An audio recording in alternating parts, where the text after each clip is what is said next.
sound all right? Okay. No? This darn thing. What? He said he was going to give Parliament the right to a free vote. And then he explained what he meant by a free vote. You're saying that we should organise our societies along the lines of the lobsters. Mr. Turner, just one second. Once any You nation, do not have a monopoly what? on patriotism. And I resent the fact that your implication that only you were a Canadian. At any cost? At any cost? How far would you go with that? How far would you extend that? Just watch me. Ladies and gentlemen, please welcome Mr. Tony Blair and Mr. Christopher Hitchens. Hello and welcome to the 8th episode of the Red Ensign Special. Today's episode is entitled The Nation and the Empire. And today we're going to be talking about nationalism, Canadian nationalism, and its place in the broader geopolitical order. Off the top here, there are an increasing collection of voices on what is the Canadian equivalent of the online right circa 2014 or 15. People like Daniel TRE, people like Fortissax, etc., calling themselves Canadian nationalists. And they mean that in a very kind of traditional conception of the word. They believe that the purpose of the government is to care for the nation as defined by a group of people. That's they're adopting that frame in substantial part as a reaction to mass migration and the politics of kind of managerialism, and to a lesser extent in reaction to the problematic relationship that Canada has with the global empire of which it's a part. I want to talk about nationalism as an idea, nationalism through kind of its historical development, and look at what nationalism done well might mean in Canada and what nationalism done poorly in Canada might mean. A friend of the channel, Academic Asian, always talks about defining words as they've actually manifested in history. Nationalism is one of these words that I think cannot be effectively defined this way because it has meant so many things to so many different people at so many different times. And I think if you say nationalism to a Canadian, they intuitively understand that differently than a European nationalist would.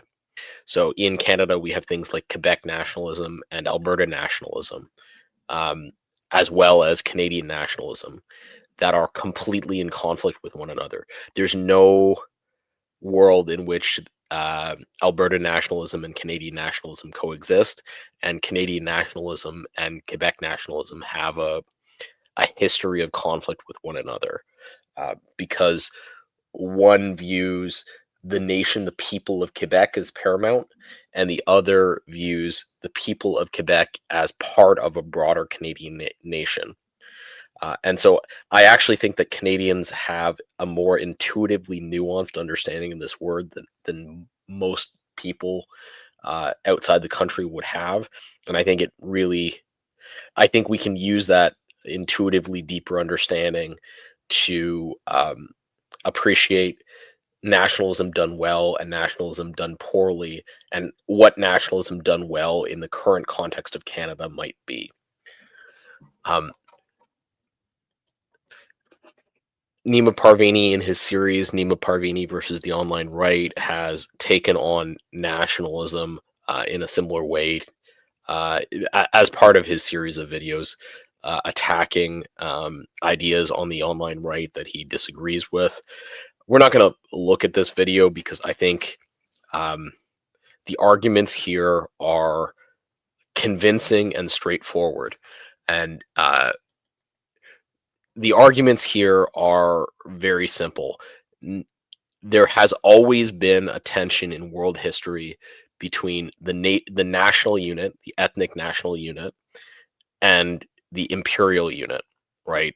So if you look at three pictures of Roman history, three pictures of European history, you could take the picture during the Roman Empire, where the imperial unit is very obviously dominant over the ethnic national unit. Take a picture in the Middle Ages, and you can see there's a mix. There are some imperial units. For example, the Kingdom of Bohemian Moravia is obviously a somewhat imperial unit. The Principality of Saxony, or not sure, I think that's what that is some kind of imperial unit. You have ethnic nations like the one in Scotland here, like Brittany, like Castile, and then you have all of these principalities that are actually sub-ethnic nations, where the nation encompasses many of these principalities. So, in the Holy Roman Empire, this is not organized ethnically. This is organized on the basis of political domination from a single noble. And then Italy is more or less organized, is a kind of mix of the two at this time. And then if you fast forwarded again to 1900, you see every single political unit in Europe is an imperial unit. Italy is an imperial unit consolidating many ethnic groups. Russia is an imperial unit consolidating many ethnic groups. France is an imperial unit consolidating many ethnic groups. The UK is imperial both in Europe and beyond Europe. Spain is imperial both in Europe and beyond Europe at this time. The Ottoman Empire, obviously. So there's been this back and forth between the imperial center and the ethnic nation throughout history, both in Europe and elsewhere. And the balance of power has shifted repeatedly depending on the conditions that prevailed at that particular time and the kind of course of historical development. Now, Academic Agent rightly points out that during periods where conditions are unfavorable to ethnic nationalism has gotten a huge number of people killed. It has a body count of its own supporters that is near the top of any particular view of how sovereignty should be conducted. I'm not sure it's at the top, but it's definitely up there. What you're looking at here is a picture of the Irish Rebellion in 1798, and I chose it because it's an illustration of a basic fact which is very uncomfortable. In 1798, there were strong Irish nationalist sentiments in Ireland that provoked a rebellion, but they provoked a rebellion against what was at that time a very strong imperial center. And it turns out that relatively disorganized, relatively unprofessional forces of populism are at a very substantial military disadvantage compared to organized men fielded by a sovereign. This disadvantage has gotten more intense rather than less intense in the intervening window, but whether it's Julius Caesar killing 1 million Gauls with 50,000 legionaries, or whether it's the Irish Rebellion of 1798, where there were only a few thousand British soldiers in Ireland at the time, but they dealt with the rebels extremely efficiently. This is a pattern through history. There are periods of time where the mob has relatively higher military power, and so the forces of populism are a little bit stronger. But the pattern is there. And so anytime we think about the ideas of nationalism, we have to think about the fact that there's going to be a balance of interests between the power of the imperial center and the power of the kind of ethnic nation at the periphery. That's always a balance. That balance is going to shift depending on relative population, depending on the relative military power of certain organizations, depending on the progress of history, all kinds of things. But always, when you're in a place like Canada, you need to think realistically about the prospects of the prospects of expressing nationalism in different ways. The other thing to note is that the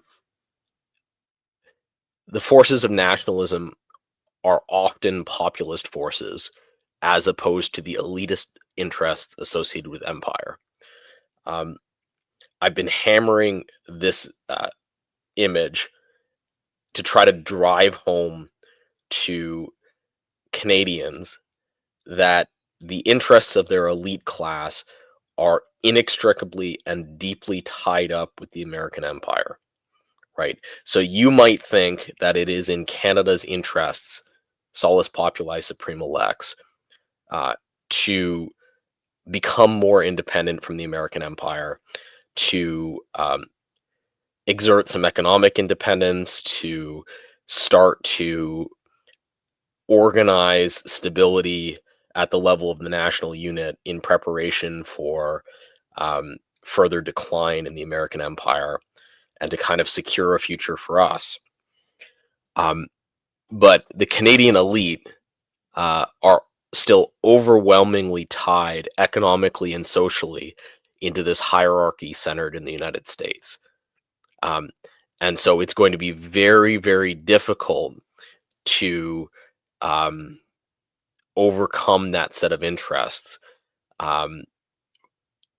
both because they're a huge percentage of our own elite are tied up in this way, but also because every elite that's tied up in this way has a support structure external to the country that you can't effectively attack. So Justin Trudeau is one of the least popular politicians in the history of Canada. This is a man who couldn't go surfing in Tofino without being harassed because he was that hated, even by his own class within the country. And yet, the post office life of Justin Trudeau is a life of being a socialite in the American Hollywood scene, dating Katy Perry, etc. He can simply walk away from all of the people who have permanent lifelong grudges against him and participate in an entirely different social network and gain economic utility from an entirely different set of connections. So there's a huge structural disadvantage that even those elites that are domestically located in the country have compared to those elites tied up in the imperial network. Now, all that in mind, what is the proper way to conceptualize nationalism? What does it have to offer? How should we think about it? Well, what I would say is that people groups are a permanent feature of human ethnography, right? If we go to our picture of Europe in 1910, those ethnic nations that existed in 1100 all still exist. They're just ruled over by imperial forces. And all of those people groups would be well served to have political advocates for their interests. By contrast, during that period, if those political advocates for those interests sought formal political separation, formal political sovereignty as an organizing principle, those elites would have created a very large trail of dead bodies in their wake, because the forces resisting such organization were very intense. And so in Canada, we have a long history of a kind of compromise with this, which is advocacy for the nation within the political structure, within a broader political structure, whether it's the broader political structure of the Dominion or the broader political structure of the American Empire. And what I think the correct way forward here is to have elites who are bound to the people and advocate for the people for their place in the larger political and geopolitical structure, right?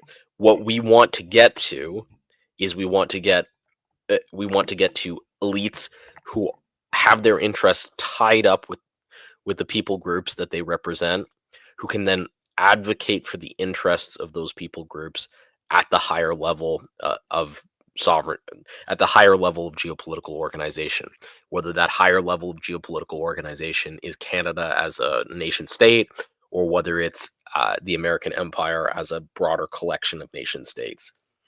But it's important at two levels. One, that there's no delusions about the ability of Canada to act as a genuinely sovereign agent.